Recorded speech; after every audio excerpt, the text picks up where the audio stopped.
بسم الله الرحمن الرحيم. يا أيها الذين آمنوا أوفوا بالعقود.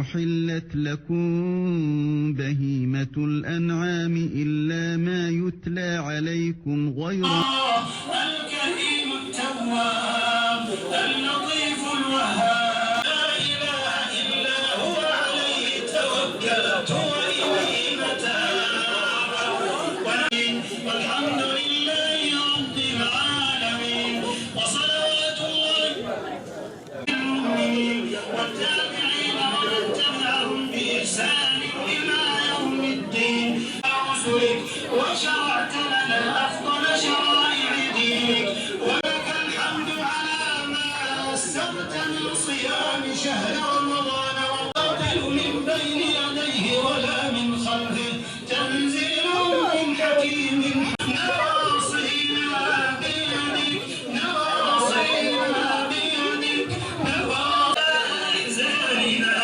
وذهاب همومنا وغمومنا وذكرنا منه ما نسينا وتلاوته آناء الليل وأطراف النهار على الوجه الذي يرضيك عنا يحرم حراما ويؤمن بمتشابه ويعمل بمحكمه ويتلو حروفه وحدوده ولا تجعلنا ممن يقيم حروفه ويضيع حدوده بإكرام. اللهم اجعلنا ممن يقرأ القرآن فيرقى. اللهم ألبسنا به الحلل وأسكننا به في الجنان الظلل وأسبقنا الجزاء من الفائزين وعند البلاء ولا تجعلنا ممن استهوته الشياطين فشغلته بالدنيا واجعل القرآن العظيم لقلوبنا وعن النار مخلصا وعن النار مخلصا وعن بالقرآن العظيم الذي ينهى حلالا وحراما فيه وعد وعيد حكيم حميد. اللهم أعلم لنا به الشرف المزيد. اللهم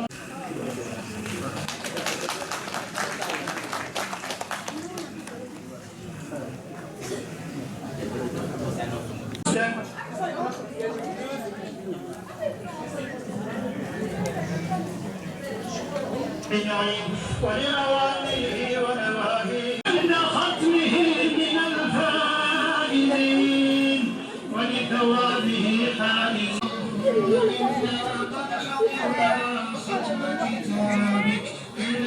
ونخنا مطايانا ببابك فلا تطردنا لا حول لنا ولا قوة إلا بك.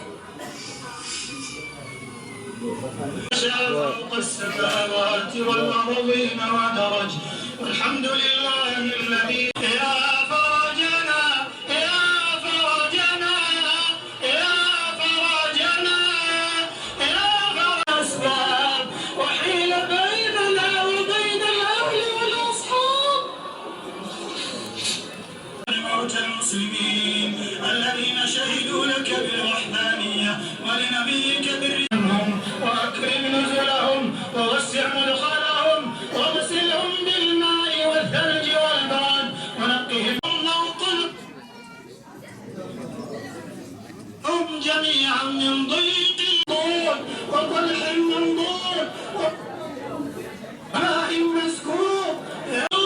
يا ذا العرش المجيد يا حي يا قيوم يا حي يا قيوم يا حي لا تكلنا إلى أنفسنا طرفة عين ولا أقل من ذلك.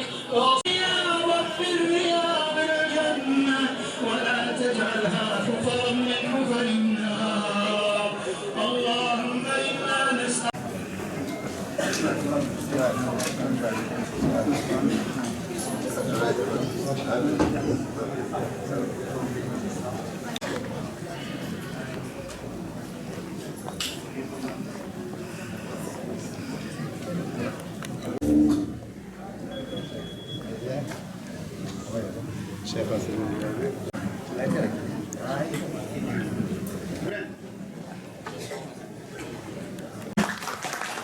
Ensuite, nous avons M. Baouri. Donc, avant de commencer, nous avons mis en place une petite lecture de... On peut les applaudir, s'il vous plaît. Merci.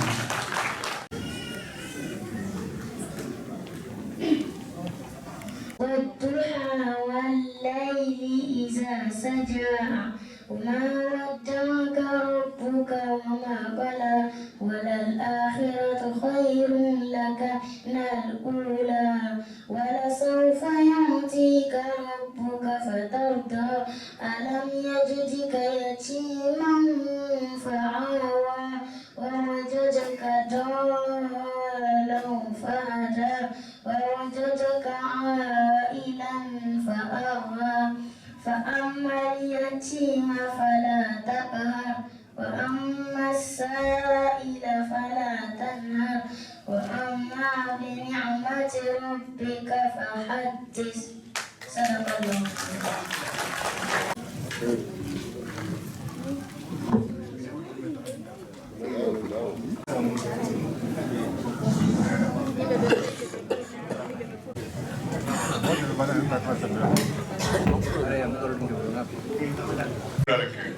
Mais aujourd'hui, on va faire deux choses. Tout le monde n'a pas récité Qul Wallah.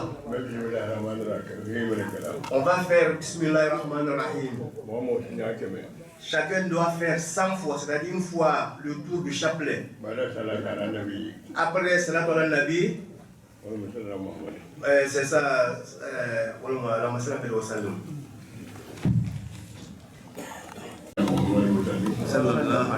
اللهم صل على سيدنا محمد اللهم صل على سيدنا محمد وعلى اله وصحبه وسلم الحمد لله رب العالمين الرحمن الرحيم مالك يوم الدين اياك نعبد واياك نستعين اهدنا صراط المستقيم صراط الذين انعمت عليهم غير المغضوب عليهم ولا الضالين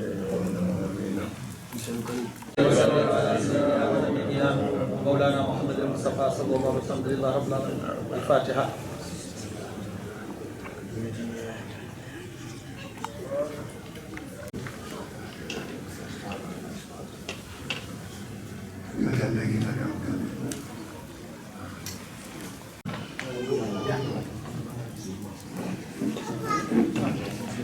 Si on finit de faire la fidam, Baouri doit s'exprimer.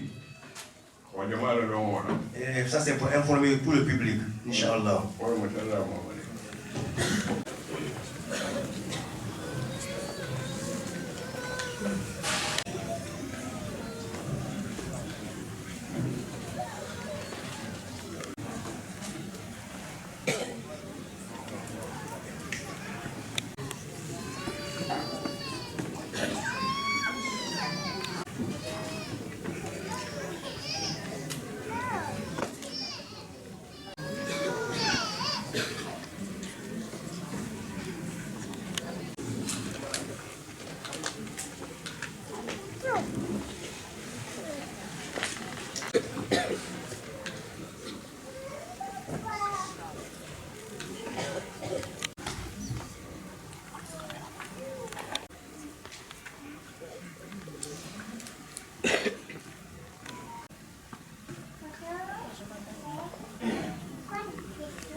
الرحمن الرحيم مالك يوم الدين إياك نعبد وإياك نستعين اهدنا الصراط المستقيم صراط الذين أنعمت عليهم غير المغضوب عليهم ولا الضالين آمين.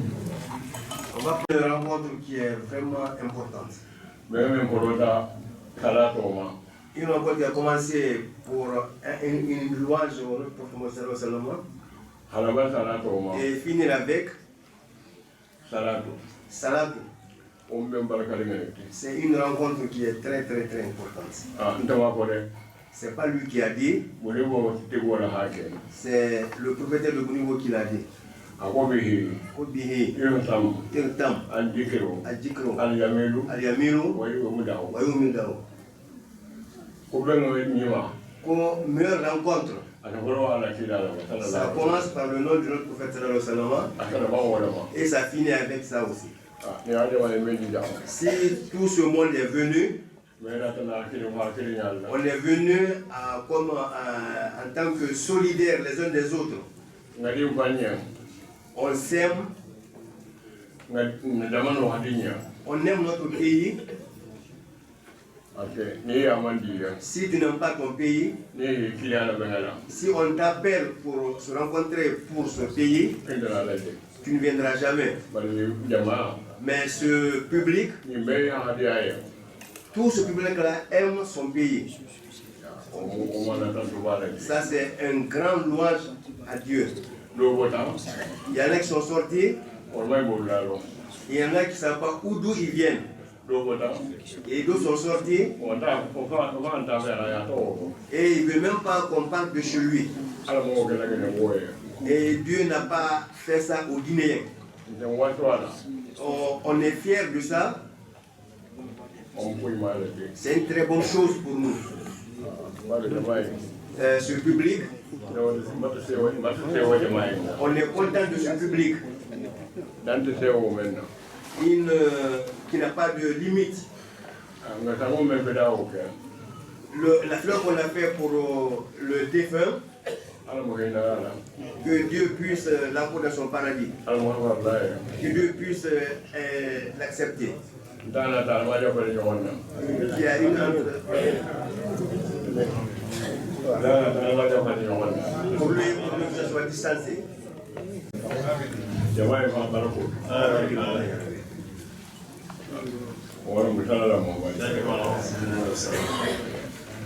Maintenant, on a fini.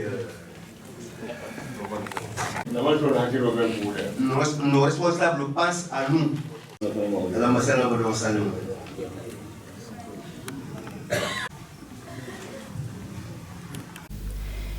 Excellence, Monsieur Diallo Salmana, directeur d'Esprit. Excellence, Monsieur Mori Duno, troisième secrétaire général du CNT, secrétaire parlementaire. Excellence, Monsieur Salia Kamara, conseiller du Conseil national de la transition. Chers membres de l'AGV, de l'Association des Guinéens de la Vienne, c'est à nous une immense joie et plaisir que vous soyez parmi nous cet après-midi pour célébrer la fête nationale de la Guinée, mais aussi commémorer la mort de notre fils, Issaga Kamara, qui était décédé ici, qui est membre de l'association, voire même la douzaine du chargé du sport, et sa maman aussi est la chargée sociale de l'association. Raison pour laquelle, si l'organisation a été un peu désagréable, nous tenons à nous excuser parce que voilà, nous sommes à un moment de deuil. Raison pour laquelle on a enlevé beaucoup de choses et on avait aussi arrêté les organisations un certain temps. Jusqu'à ce que les membres de CNT nous ont donné le souffle en nous disant qu'ils voudront bien nous honorer et être parmi nous à ce jour. Si vous le constatez, cette célébration s'inscrit dans le cadre scientifique en organisant cette conférence. Ce que nous allons écouter dans l'instant, chers invités, chers membres, l'AGV a pour but d'unir les Guinéens de la Vienne, comme cela est mentionné dans l'article 7 du statut. C'est dans cet esprit de l'unité que nous formulons nos doléances auprès de nos conseillers nationaux et leaders politiques présents, de continuer à œuvrer dans ce sens, en se référant de quelques termes de Kwame Nkrumah qui disait « Les forces qui nous unissent sont plus grandes que les difficultés qui nous divisent ». Mon équipe compte considérablement sur tout un chacun de vous d'œuvrer dans ce sens pour qu'enfin que nous soyons harmonisés. Pour être à côté de nos confrères du jour au lendemain, ça ne peut pas se passer sans l'unité. Chers invités, en ma qualité de président de l'Association des Guinéens de la Vienne, je ne saurais finir mon allocution sans vous remercier toutes et tous, plus particulièrement mon équipe de l'organisation qui est présidée par Mme Diallo Rama Baldé et Mme Gris, ainsi que Djamay Monassi, de l'effort consenti pour la réussite de cet événement. Nous demandons le bon Dieu Allah subhanahu wa ta'ala qu'il nous bénisse. Je vous remercie. آله وصحبه وسلم تسليما كثيرا. إخوة الإسلام، السلام عليكم ورحمة الله تعالى وبركاته. Je commence d'abord par notre doyen, notre papa, qui est à ma côté droite, pour lui saluer particulièrement. Ensuite, les sages qui sont là présents, je leur salue aussi. Honorables conseillers qui sont là, il s'agit de M. Mori Douno et M. Salia Kamara. Excellence M. Wouri Baouri, qui est un ancien ministre de la réconciliation en République de Guinée, président du parti UDRG, et ensuite M. Salma Diallo, qui est un éminent conférencier, qui est aussi à ma gauche. Alors, mes salutations vont vers toute joie pour nous, la délégation du CNT, Conseil national de la transition, d'être aujourd'hui parmi vous à Poitiers en tant que conseillers nationaux de la transition en Guinée. Permettez-moi agréablement, tout d'abord, de remercier au nom de notre président, Dr Dansa Kourouman, les organisateurs de cette rencontre.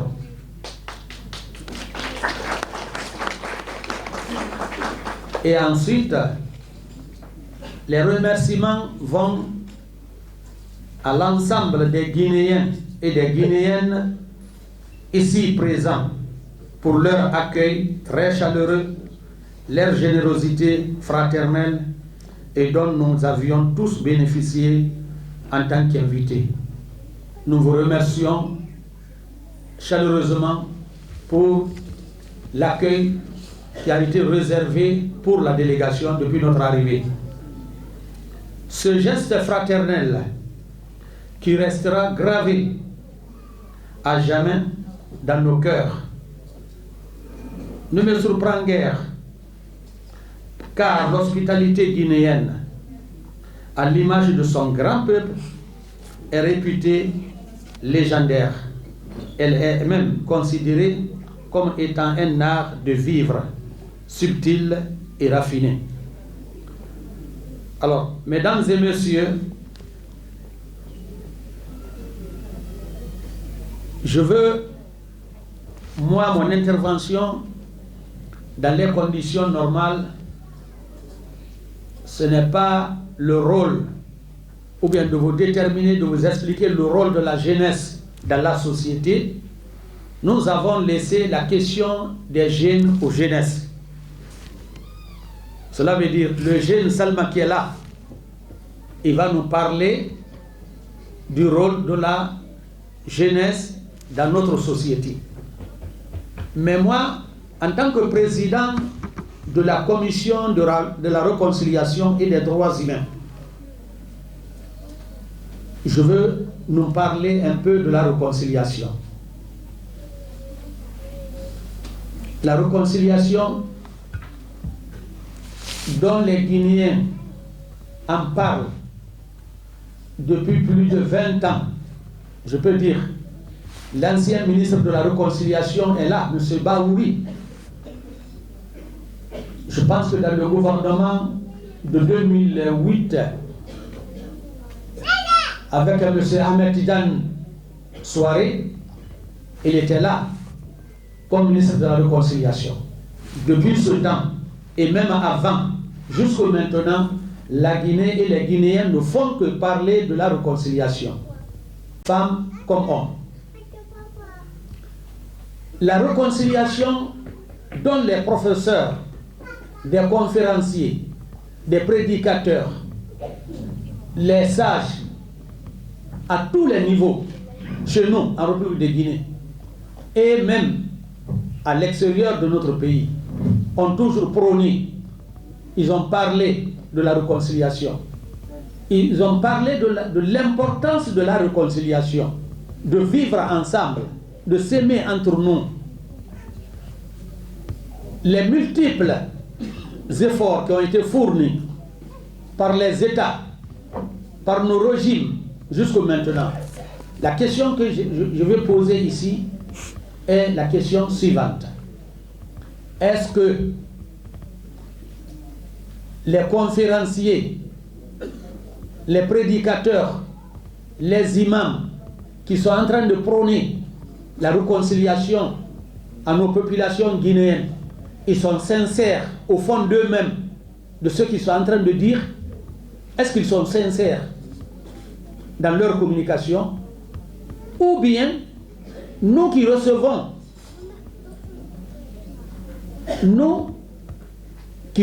cela veut dire nous qui sommes en train d'écouter ce que les professeurs, les grands conférenciers sont en train de nous dire, nous refusons d'accepter ou bien d'écouter ou bien de réagir, nous refusons. C'est la grande question que je me pose toujours.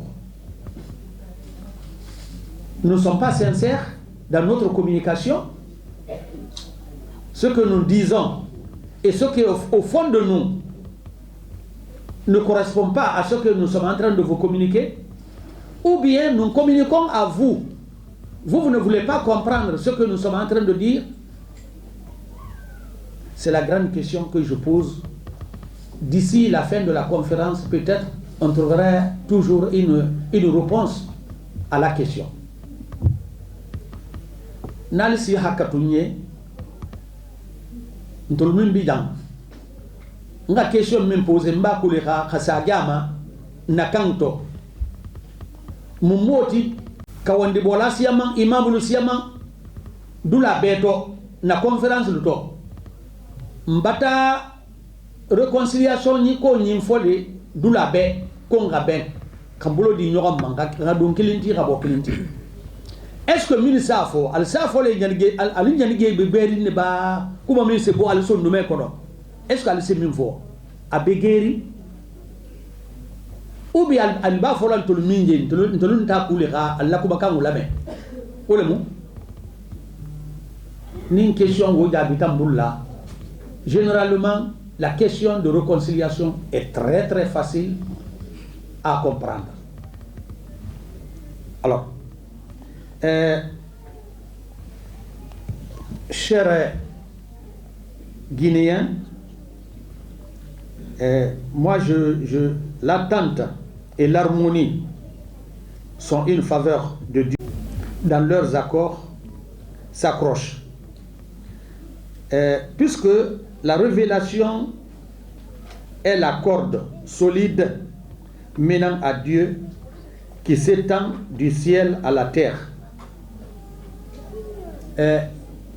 الله سبحانه وتعالى يقول في القرآن الكريم واعتصموا بحبل الله جميعا ولا تفرقوا واذكروا نعمة الله عليكم إذ كنتم أعداء فألف بين قلوبكم فأصبحتم بنعمته إخوانا إلى آخر هذه الآية.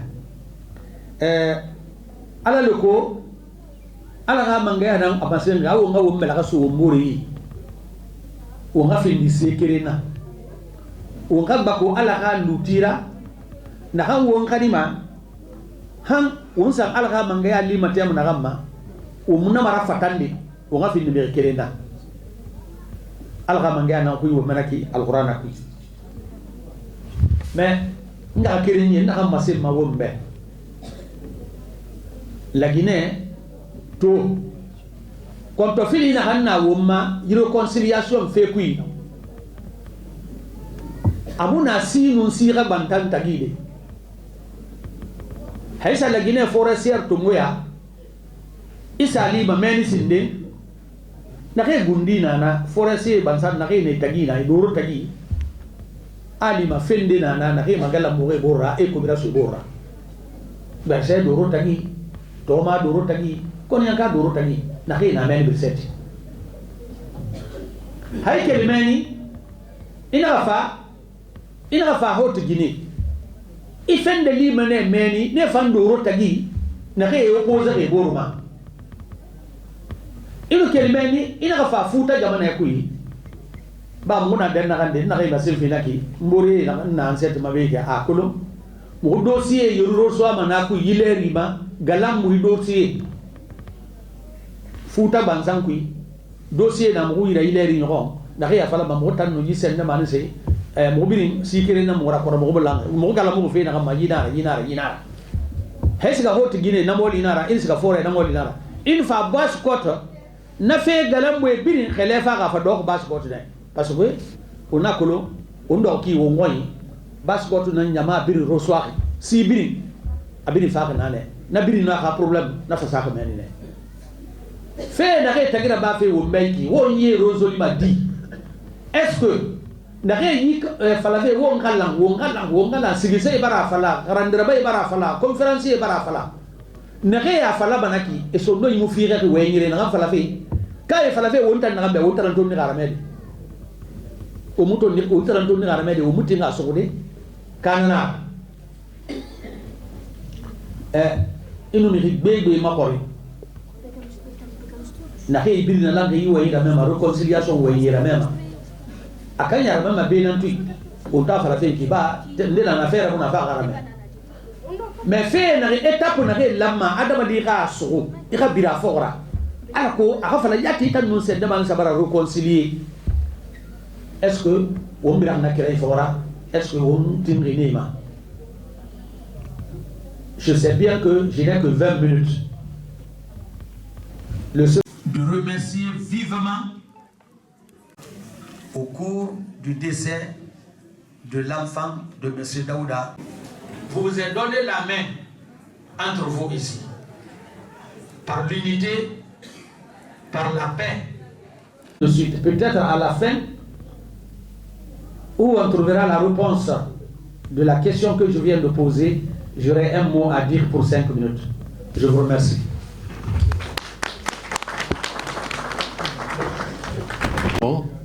Ici à Poitiers, une capitale historique pour de multiples raisons.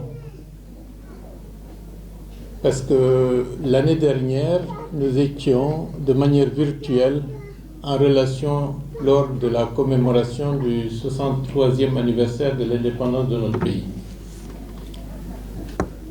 Donc c'est avec bonheur de me retrouver au milieu des sommités morales, intellectuels, les représentants du Conseil national de la transition, El Hadj Dioubate, M. Dounou, M. Camara, et avec notre ami M. Salman. Moi, qu'est-ce que je peux vous dire? C'était tout simplement vous dire ce qui se passe actuellement dans notre pays. Si on parle de réconciliation nationale, cela veut dire qu'on a connu de sérieux problèmes. Depuis 64 ans d'indépendance, je rappelle pour ceux qui ne le savent pas, la Guinée est le seul pays qui avait dit non au référendum du général de Gaulle le 28 septembre 1958. Ça a accentué et a accéléré un processus de rupture avec la France. Donc, en d'autres termes, les deux pays qui ont eu des relations relativement, ou même trois, heurtées dans le processus de décolonisation, c'est la Guinée de manière soft, c'est le Cameroun avec une guerre civile, et c'est l'Algérie avec une autre guerre civile. Mais en ce qui nous concerne, jusqu'à présent, la mémoire historique, la mémoire collective n'est pas restituée conséquemment pour que la société guinéenne puisse se réconcilier avec elle-même. En septembre 2021, il y a eu un coup d'État qui a renversé le régime de M. Alpha Condé, qui aussi avait fait une rupture anticonstitutionnelle en allant et en imposant un troisième mandat. Depuis septembre 2021 à aujourd'hui, il faut qu'on se dise la vérité. L'actuel président de la transition, qui est le colonel Doumbouya, à la tête d'une junte militaire, a fait des choses qui nous amènent à rendre à César ce qui appartient à César. En ce qui concerne le processus de la réconciliation nationale, une campagne a été organisée à travers les assises nationales. Et l'ensemble des communautés guinéennes à l'intérieur du pays et à l'extérieur ont été associées pour leur demander comment ils voient la Guinée, quels sont les problèmes que la Guinée connaît en termes de violation des droits de l'homme, en termes de violation de manière générale, et selon eux, qu'est-ce qu'ils veulent et qu'est-ce qu'ils attendent du présent et du futur. Il y a eu 31 personnalités qui ont été désignées pour le Comité national des assises, qui était présidé par El Hadj Mamad Saliou Camara, le grand imam de la mosquée Faisal, et Monseigneur Vincent Koulibaly, l'archevêque de Conakry. Je fais partie de ce Comité national des assises et nous avons sillonné l'intérieur du pays et d'autres sont venus dans les représentations diplomatiques de la Guinée rencontrer les Guinéens qui souhaitent s'exprimer et qui souhaitaient être entendus. Nous avons terminé ce travail à la fin du mois de mai et le rapport final des assises a été remis au président de la transition à la fin du mois d'août dernier. Voici le recueil résumé du rapport final des assises. Il y a un autre recueil beaucoup plus volumineux que je n'ai pas pu amener, mais je pense que vous l'aurez également pour s'enquérir des 45 recommandations qui figurent dans ce rapport final des assises. Donc, un processus qui doit aller vers la réconciliation nationale est engagé. Permettez-moi de vous dire 3 ou 4 points principaux concernant ce rapport final des assises.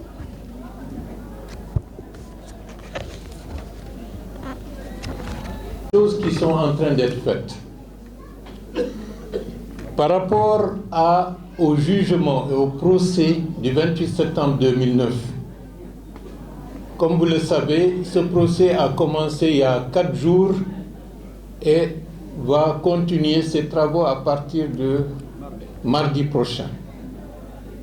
C'est la première fois depuis 63 ans, 64 ans d'indépendance que des anciens dirigeants du pays sont appelés à la barre pour apporter des éléments de justification ou pourquoi le 28 septembre 2009, des forces armées ont massacré plus de 100 et quelques personnes et violé des femmes au niveau du stade du 28 septembre 2009. C'est un procès historique pour la Guinée, c'est un procès historique pour l'Afrique et rendons à ceux qui ont pris l'initiative de l'organiser, rendons-leur ce qu'ils doivent mériter et saluons leur courage. Parce que c'est un courage politique d'organiser le procès du 28 septembre 2009. S'il vous plaît, il y a assez de bruit là. S'il vous plaît, on écoute. S'il vous plaît, mesdames et messieurs, s'il vous plaît, il y a assez de bruit derrière. Merci. C'est important. Donc, le procès concernant le massacre du 28 septembre 2009 va se poursuivre.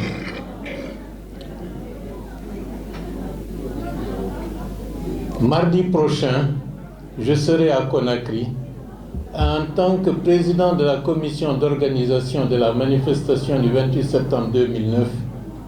Je serai présent pour dire que je suis à la disposition de la justice pour apporter mon témoignage lorsque les parties civiles seront appelées à la barre pour donner de plus amples explications sur la manière et sur les faits tels qu'ils se sont déroulés. Deuxièmement, le rapport indique,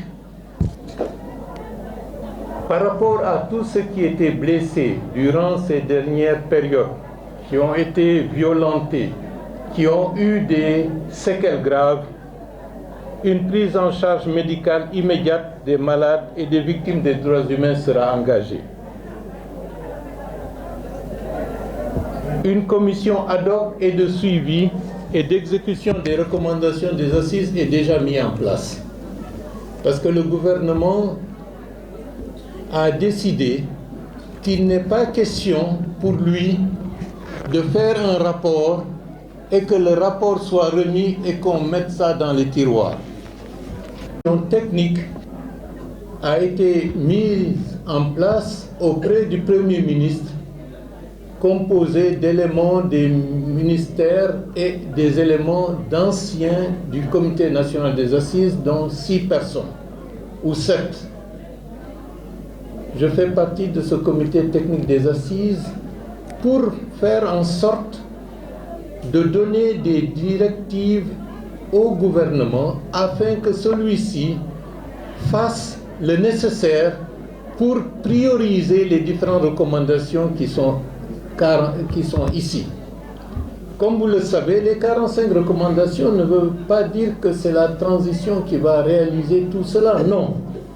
Mais il y a des étapes extrêmement importantes. Eux, ils commenceront. Le gouvernement qui sera démocratiquement élu va continuer le travail pour renforcer le processus de réconciliation nationale.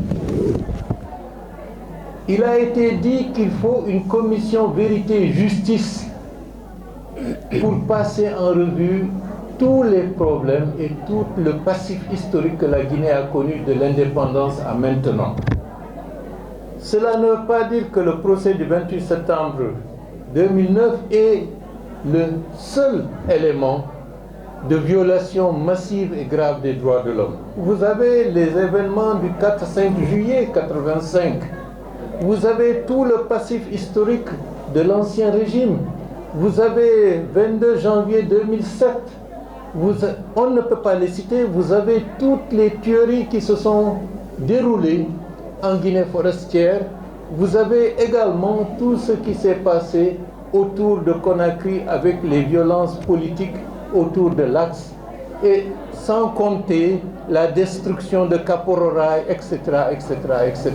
Comme vous le savez, la liste est longue, on ne peut pas tout citer, et la commission Vérité et Justice doit faire en sorte que des Guinéens puissent revoir leur passé et pour essayer de comprendre pourquoi des Guinéens ont-ils amené des leurs à perdre la vie, à être pendus, à être emprisonnés, à être exilés, et ceci tout au long de longues périodes de notre histoire. Ça, c'est extrêmement important. Il faut également un comité scientifique pour faire un travail de mémoire. Vous avez vu que l'Algérie et la France sont en train de faire un travail disons, de mémoire pour passer en revue des actions qui sont passées il y a plus de 30, 40, 50 ans. Parce que l'histoire, il faut la connaître.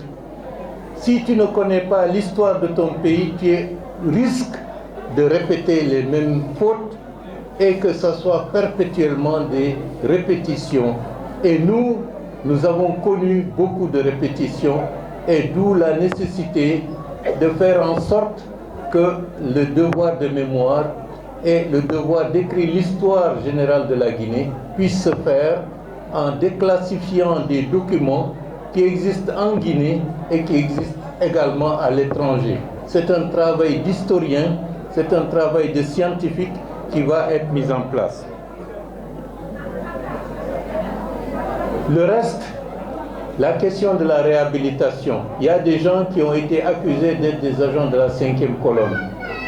Des gens ont été pendus, des gens ont été insultés. Il faut rétablir la vérité historique et réhabiliter ceux qui ont été injustement salis et dont les familles, jusqu'à présent, gardent au fond d'eux-mêmes cette rancœur et cette tristesse. Il y a d'autres, on ne connaît pas où sont les corps. De toute l'histoire de la Guinée, il y a beaucoup de disparus. Il faut rechercher les charniers et faire en sorte de déterrer les restes et avec des techniques que d'autres pays ou d'autres organisations connaissent, essayer de restituer les corps aux familles pour qu'elles fassent le nécessaire pour rendre chacun à sa famille ce qui lui appartient, pour que les cérémonies comment on appelle ça, de veuvage puissent se faire conséquemment. Ça touche tout le monde. On ne va pas dire ça touche tel. Sa famille a été exterminée, ses frères, ses proches. Mais il faut que leurs familles retrouvent leur corps pour qu'ils fassent le deuil. C'est valable pour les autres familles qui ont été victimes autant lorsque le camp Barrow était en place. C'est valable également pour toutes les récentes tragédies que nous avons connues. C'est pour vous dire que ce travail de mémoire, ce travail historique et ce travail permettant de ressortir la vérité est un travail essentiel pour l'avenir et pour le présent aussi.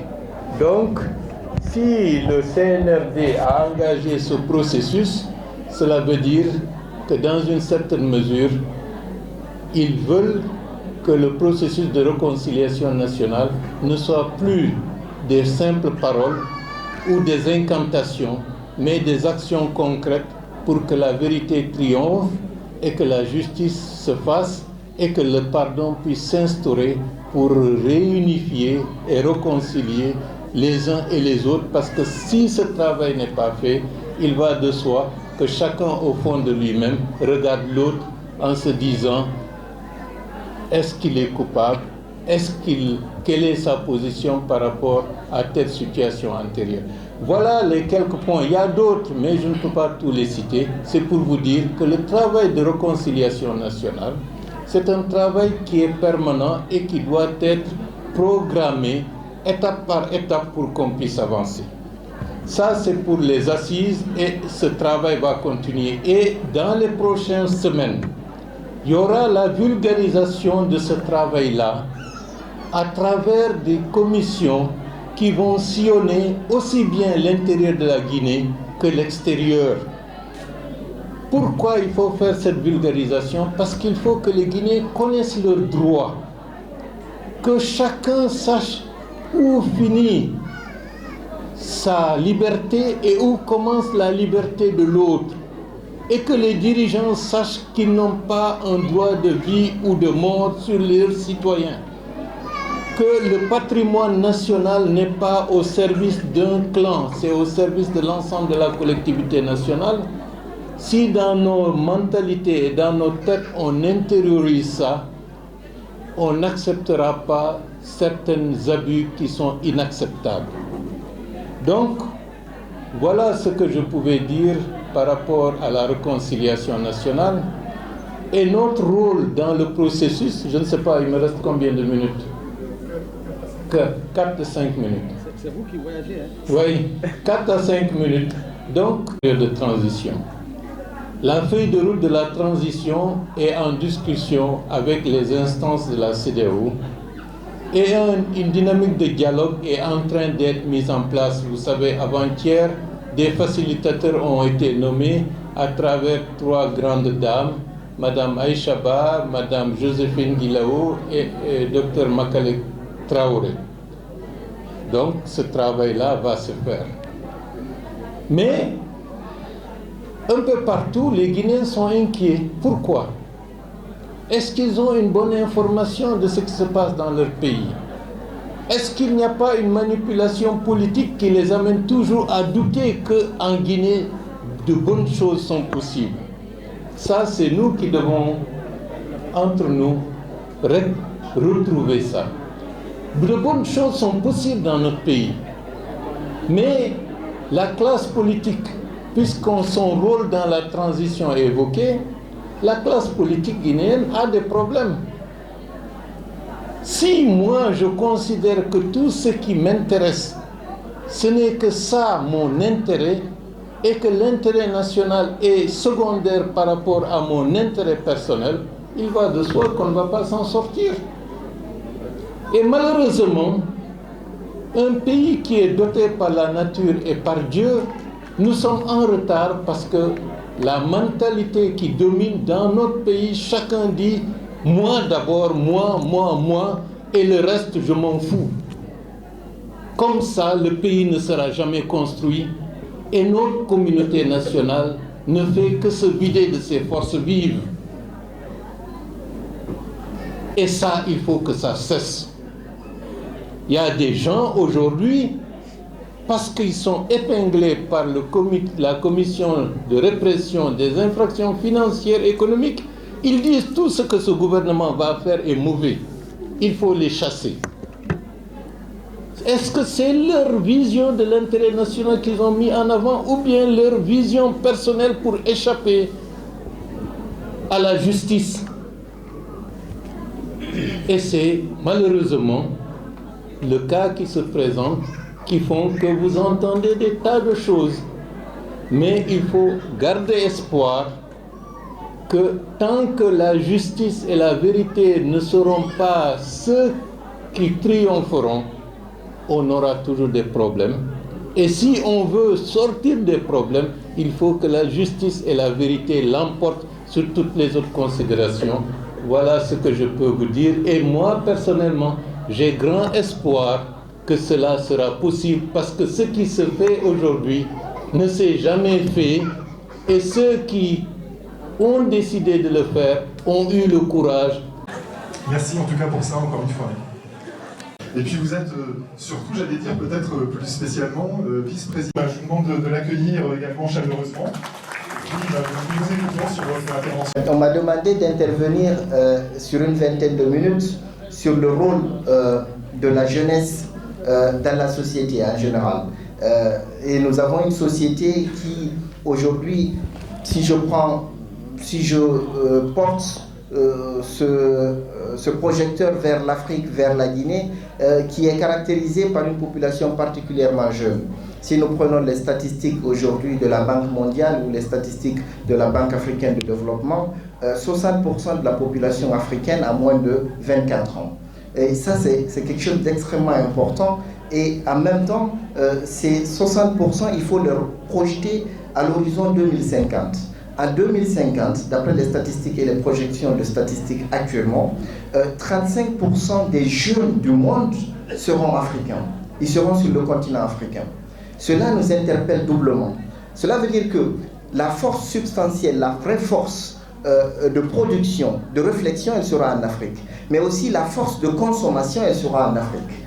Maintenant, nous avons le choix de nous dire, est-ce que cette jeunesse, on va la laisser, on va continuer à la regarder venir s'échouer sur les plages de la Méditerranée, ou bien on va laisser cette jeunesse se vider de sa substance intellectuelle et venir nourrir les pays d'Europe et d'Asie ou d'Amérique, ou alors nous, le rôle de nos politiques et nous autres qui devons réfléchir, devons donner des perspectives à cette jeunesse pour faire en sorte que cette jeunesse puisse construire elle-même le continent africain. Je ne reviendrai pas et je n'aimerais pas qu'on se retrouve un jour, dans quelques années, à donner raison au dicton d'un grand poète arabe qui disait « Ala layta al-shababu ya'udu yawman fa'ukhbiruhu bima fa'ala al-shabibu » J'aimerais pas être dans cette place où il dit « Si toutefois la jeunesse pouvait revenir un jour et que je puisse lui dire ce qu'ont fait les vieux. » Parce que cette jeunesse ne reviendra pas. Une fois que j'ai dit ces mots, vous comprendrez bien de quoi je veux parler. Je veux parler ici du rôle essentiel que nous avons à jouer maintenant et plus tard. Pourquoi? Pourquoi maintenant? L'Afrique et particulièrement la Guinée, nous sommes aujourd'hui à 64 ans. C'est-à-dire que notre chère Guinée, notre chère patrie a 64 ans. À 64 ans, une mère a besoin de ses enfants. À 64 ans, un père a besoin de ses enfants, en tout cas dans notre conception. C'est au moment où l'enfant prend le relais de ses parents. Si à 64 ans, tes enfants, tu ne les as pas bien éduqués, tu ne les as pas bien formés, ben là tu vas regretter. À 64 ans, la Guinée a formé des jeunes. L'indépendance de la Guinée en 1958 a été portée par des jeunes qui n'avaient que 30, 35, 38 ans. Bahouri est là pour en témoigner. Il était de ces combats-là. Je suis né en 58. Non, je dis, il était de ces combats-là parce qu'il les a connus, ces gens qui ont porté ces combats-là. Il les a connus très vite dans sa jeunesse. Il les a côtoyés. Il a eu la chance de côtoyer ces gens qui avaient 35 ans à l'époque de 1950. C'est clair. Donc, c'est un témoin de l'histoire. Il va de soi que nous qui avons aujourd'hui 20, 25, 30, 35 ans, 40 ans, nous sommes dans la force de l'âge et c'est là que la Guinée a besoin de nous. C'est là que notre pays a besoin de nous. De quoi ce pays a-t-il besoin aujourd'hui? Ce pays a-t-il besoin de gens qui passent leur journée sur Instagram et sur Twitter ou sur Facebook? C'est une question que je pose. Oui, peut-être, sans doute. Mais ce pays a besoin de beaucoup plus que ça. Ce pays a besoin de jeunes conscients qui prennent, Bahouri l'a dit tout à l'heure, qui prennent à cœur leur rôle et ne pas se lamenter, dire que nous avons été victimes de la colonisation. Certes, c'est dans le passé. On a le choix avec le passé.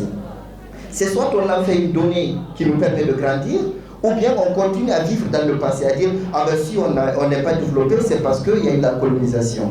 Ou bien dire, ok, il y a eu la colonisation il y a plus de 64 ans, aujourd'hui on a 64 ans d'indépendance, nous allons nous assumer et nous allons faire les choses. Et c'est ce qu'on attend de vous les jeunes, c'est de prendre cette responsabilité, ce leadership-là, tant au niveau social, au niveau économique, mais aussi au niveau politique. La plupart de nos politiques aujourd'hui, ils sont au-delà de 60-70 ans. Il va de soi qu'il faut former cette relève politique. Et c'est nous les jeunes qui devons jouer ce rôle. Les jeunes, allons-nous laisser ce drapeau guinéen tomber par terre ou allons-nous le reprendre? Notre rôle, c'est de reprendre ce drapeau et porter haut ce flambeau. Cela va dire que nous avons besoin, pour cela, dans ce rôle, j'ai pris en compte quelques points sur lesquels je voudrais m'attarder. Le premier point, c'est la prise de conscience. C'est le fait de savoir qui nous sommes, qui sommes-nous. La Guinée, c'est quoi? C'est quoi cette famille qu'on nous répétons en longueur de journée, la Guinée est une famille. C'est quoi cette famille? Est-ce que c'est une famille recomposée ou c'est une vraie famille ou nous voulons en faire une famille? Cette prise de conscience, la prise de conscience de ce qu'est notre histoire, s'approprier cette histoire et en faire une donnée pour avancer. Cette prise de conscience, c'est le premier acte que je demande à cette jeunesse. Une jeunesse consciente de sa force, la force de la statistique que j'ai donnée tout à l'heure en préambule de mon intervention. Le deuxième rôle sur lequel nous sommes attendus, c'est la formation. Nous sommes dans une étape de l'histoire de l'humanité où les forces de production, la production, elle est la partie la plus importante de la production, c'est la matière grise, la formation. Le défi immense qui est lancé aujourd'hui à la population, à la jeunesse africaine, c'est de se former, être au diapason des nouvelles technologies, ne pas rester dans ce rôle primaire de consommateur, mais être dans un rôle précurseur de formateur, de créateur, d'innovateur. C'est là où on nous attend. Si je pose la question dans la salle ici aux jeunes, quelle est la formation que vous avez? Ce que je ne voudrais pas, c'est qu'on se contente du minimum. Visez haut, regardez loin, allez-y, battez-vous. et ne vous imposez de limites que le ciel, voire même au-delà. C'est ce qu'on attend de vous, les jeunes, aujourd'hui. Cette formation dans tous les domaines. Nous avons la chance d'avoir un panel très large de domaines de formation. Que ce soit dans les sciences sociales, dans les sciences économiques, dans les sciences expérimentales. Allez-y, formez-vous. Formez-vous, mais ne restez pas les bras ballants. Donc c'est le deuxième défi qui est lancé à cette jeunesse. Le troisième défi, c'est la responsabilité. Nous avons un pays, la Guinée, qui aujourd'hui est le premier producteur de bauxite, ou la première réserve de bauxite et deuxième producteur de bauxite. Je prends juste l'exemple de la bauxite. Et cette responsabilité, la jeunesse, nous devons porter cette responsabilité de nous approprier ces matières premières-là. Faire en sorte que l'essentiel de ce que produit notre pays soit, comme l'a dit tout à l'heure Bagouri, reversé dans le pot commun, dans le bien destiné à tout le monde. Cette responsabilité, nous ne devons pas la porter de façon aveugle. Nous devons la porter de façon éclairée et de façon toute consciente. Le troisième ou le quatrième point sur lequel je vais m'attarder, c'est l'engagement. Cette jeunesse, vous avez un rôle d'engagement qui est très très important. Non pas de suivisme, mais d'engagement à la fois d'engagement civique, d'engagement... D'abord, tout Poitiers ou la Vienne, le département de la Vienne est heureux de vous recevoir cet après-midi dans le cadre de la célébration de notre 64e indépendance de la Guinée. Du coup, qu'est-ce que ça vous donne comme l'impression par rapport à tout ça? Depuis longtemps, on attend Baouri, depuis l'année passée, le 63e, vous avez été aussi l'hôte de la ville de Poitiers ou de la Vienne. Et cette année... Bon, c'est avec un immense plaisir d'être avec vous aujourd'hui. La première impression qui me frappe, c'est qu'il y a réellement une communauté guinéenne ici à Poitiers.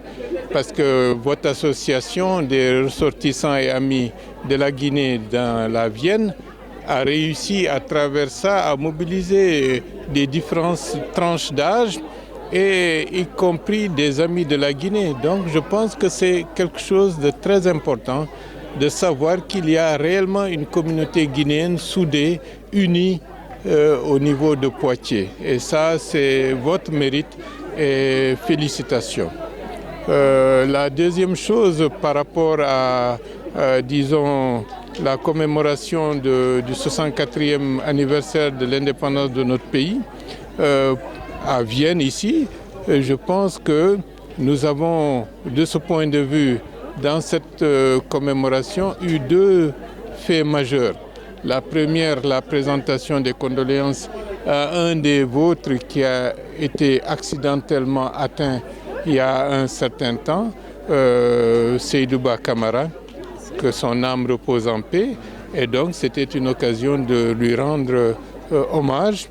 Et la deuxième chose, c'est d'organiser, comme vous l'avez fait l'année dernière, et je pense comme vous le ferez régulièrement, de commémorer l'anniversaire de l'indépendance de notre pays en rassemblant tous les Guinéens. J'ai même vu des Guinéens qui sont venus de Bordeaux, donc c'est une bonne chose et on vous encourage de continuer dans cette direction. Merci, M. Ba. Merci beaucoup. Et en 2009, je pense que c'est un fait historique. C'est la première fois dans l'histoire de la Guinée que des anciens dirigeants sont obligés d'être à la barre pour s'expliquer, pour que la vérité et les responsabilités soient situées par rapport à un grand massacre que les Nations Unies ont considéré comme un crime contre l'humanité. C'est une première. Certes, il y aura... Les Guinéens sont habitués à beaucoup de belles annonces, mais peu de réalisations. Mais l'organisation de ce procès, avec l'aide de Dieu, si elle se poursuit jusqu'à son terme correctement, sera un élément important dans le changement des paradigmes et dans le changement de la gouvernance future que le pays aura à connaître. Donc j'encourage tout le monde de croire en l'avenir, de ne pas baisser les bras, de ne pas être atteint d'une sorte de fatalisme que rien ne peut réussir en Guinée, mais les grandes nations se construisent dans la douleur Et cette douleur doit nous pousser aujourd'hui à dire qu'il faut qu'on redresse la barre. Comme vous l'avez dit dans vos discours, il faut que le drapeau guinéen soit hissé très haut. Et je pense que nous sommes dans la bonne direction. Merci. Bonjour frère. Ouais, bonjour. S'il vous plaît, présentez-vous. Moi c'est Diallo Abdul. J'habite à Poitiers. Je suis guinéen. Et puis... Aujourd'hui, c'est la fête de l'indépendance. Vous, en tant qu'un Guinéen qui est dans la Vienne, quel est votre sentiment? C'est une bonne chose. Et puis, vraiment, on est très heureux. 64 ans d'indépendance. On espère que la Guinée, que toute la population soit unie, que ce soit Peul, Soussou, Malinké, Guerzé, Forêt, tout. On est tous Guinéens, en fait. Et que cette fête de l'indépendance nous apporte de la santé, beaucoup de courage et puis surtout à tous les Guinéens, bravo, félicitations et bonne fête. Merci à vous. Et aujourd'hui, on a vu le procès du massacre du 28 septembre à démarrer. Ouais. En tant qu'un Guinéen, quel appel avez-vous à lancer à l'endroit de l'autorité pour que les choses se passent très bien? Moi, j'appelle au calme et puis à la sérénité. Et la justice, elle est faite pour tout le monde. Donc, tout un Guinéen. Donc, celui qui a commis des erreurs, qui récolte. Donc, on a confiance à la justice guinéenne et on verra la suite. Donc, moi, c'est mon idée, en fait. Merci. Merci beaucoup. Moi, c'est Elhadji Aboubakar Sylla. Je suis en visite.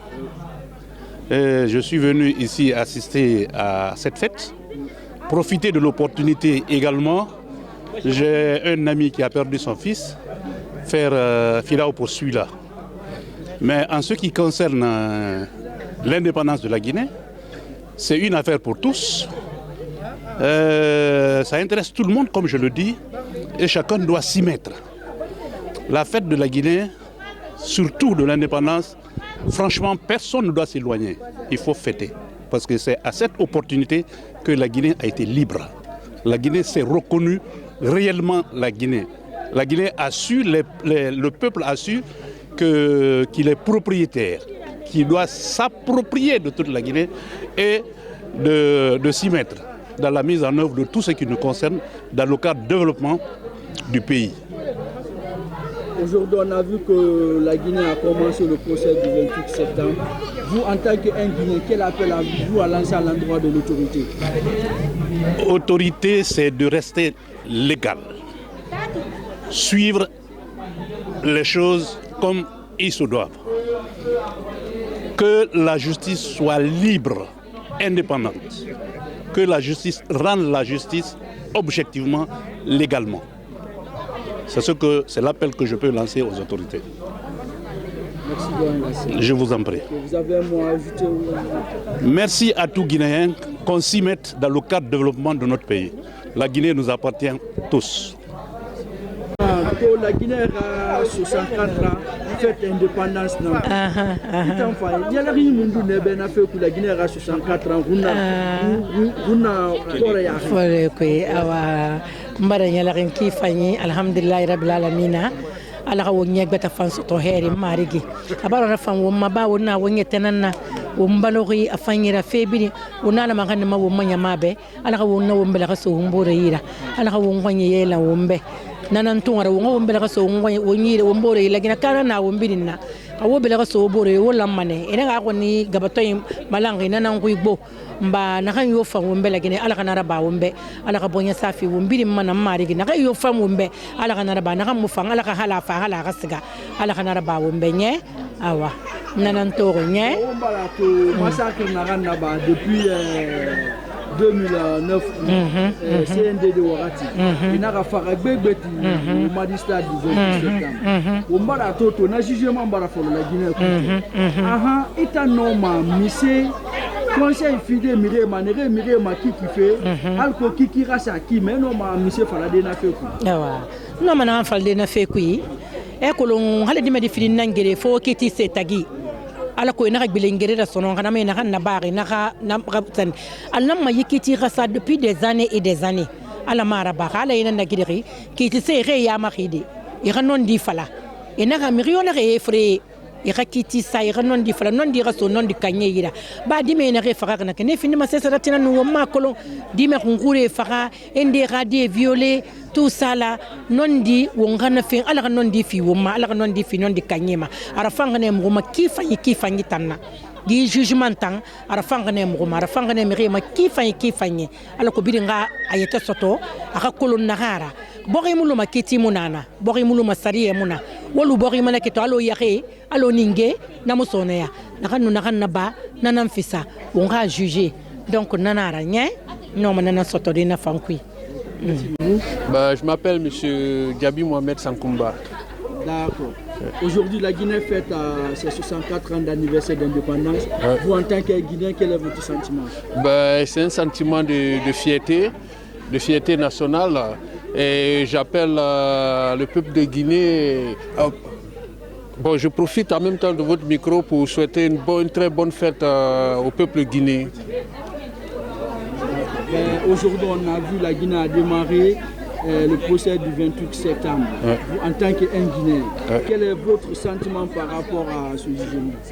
Moi, je trouve que c'est une bonne chose parce que le pays ne peut pas continuer comme ça à être toujours dans le cycle du recommencement, quoi.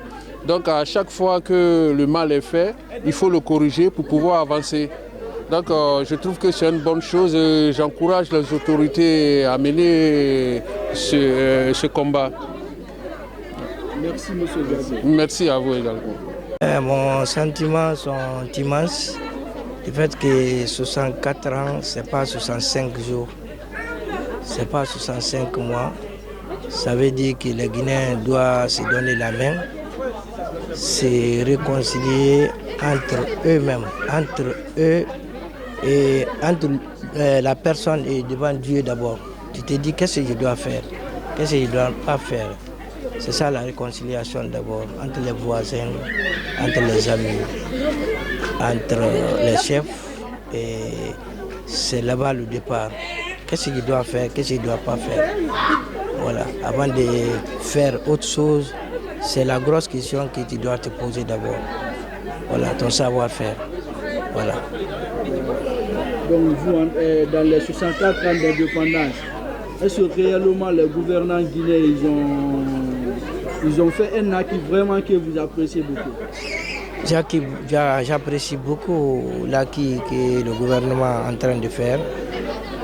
Ça se sent. C'est la première fois voir un ancien président devant la justice, un ancien ministre devant la justice, qui est officiellement fait, pas la parole, mais les actes qui se posent, moi ça me rassure quand même. Merci beaucoup, Tara. Merci beaucoup. Comment représenter c'est Elhaj Daouda Kamara, Isiaga Kamara Naganlagra Poitibe, Nababanara, Ntano Madimba Birinanabi, Madame Mariama Balusila, et moi, famille Birinabi, une famille Elhaj Daouda Kamara, Allah Yafa, Sayafulima.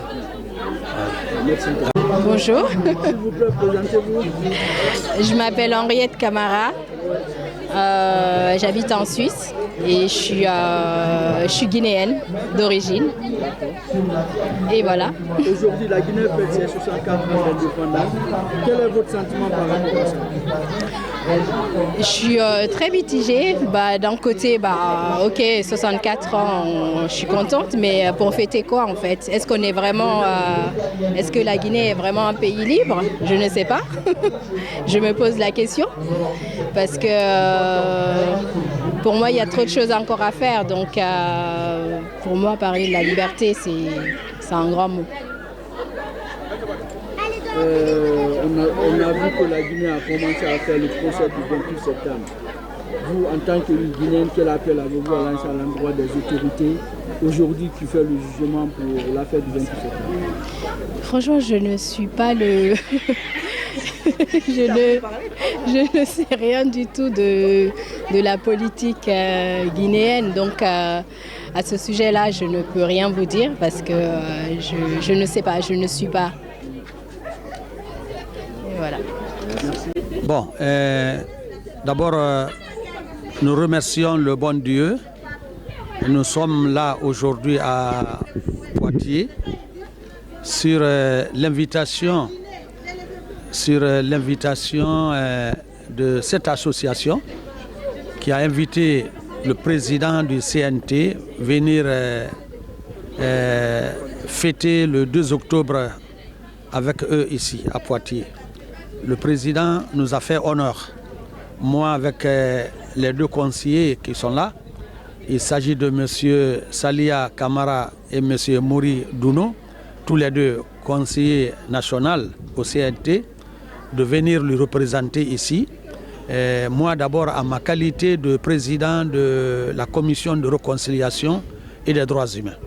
Je vous avoue que nous sommes très heureux et nous sommes très contents de participer à la fête de l'indépendance ici aujourd'hui à Poitiers en France, parce que la colonie et la communauté guinéenne s'est mobilisée aujourd'hui, femmes comme hommes, pour venir partager ce moment avec eux ici aujourd'hui.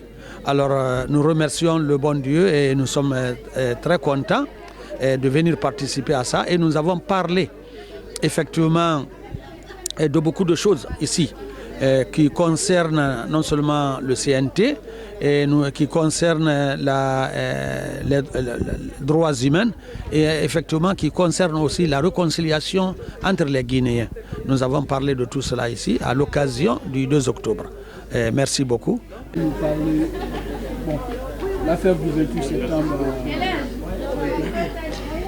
Bon, merci. Vous savez que la Guinée a ouvert effectivement le procès du 28 septembre. Il s'agit d'un procès historique suite aux événements tragiques qui se sont passés dans le stade de Conakry.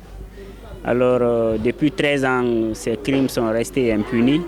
Et donc, le 28 septembre 2022, les autorités guinéennes ont cru devoir prendre leurs responsabilités afin de rétablir les victimes dans leurs droits. Et donc, ces moments sont historiques, puisque le CNT, qui est l'organe de transition, aussi joue son rôle, cette fois-ci en adoptant 2 lois très importantes, pour aider au mieux encore faciliter ce procès, bien sûr, aux victimes, puisqu'il y a la loi qui protège les victimes, les témoins et autres personnes en situation de risque, mais aussi il y a la loi qui aide les justiciables à bénéficier de l'aide.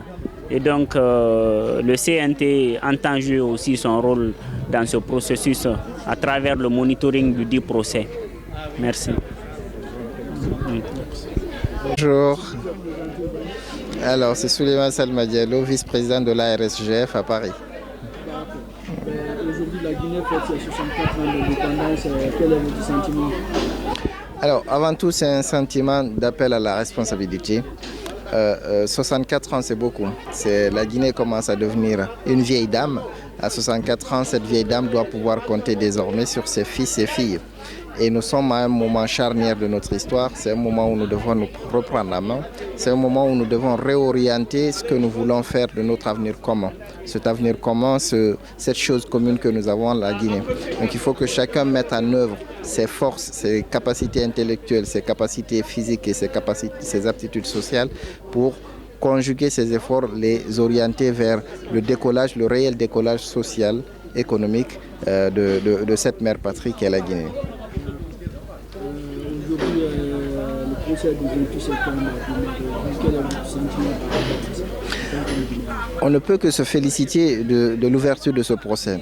Maintenant, il faut mettre ce procès à profit pour crever l'abcès, pour aller au fond des choses. Il ne faut pas que ce soit un procès de périphérie, il faut aller au fond des sujets pour faire en sorte que les victimes puissent réellement s'exprimer, faire en sorte que ceux qui se sont rendus coupables de faits répréhensibles puissent se défendre logiquement, mais qu'on puisse identifier les responsabilités et situer ce que chacun a pu faire dans ces événements douloureux pour faire en sorte que cela ne se répète plus, comme malheureusement cela se répète très souvent en Guinée. Merci beaucoup. Merci beaucoup. Est-ce que vous avez quelque chose à ajouter? Non, c'est juste pour souhaiter une très très belle fête de l'indépendance à tous et à toutes. Au revoir.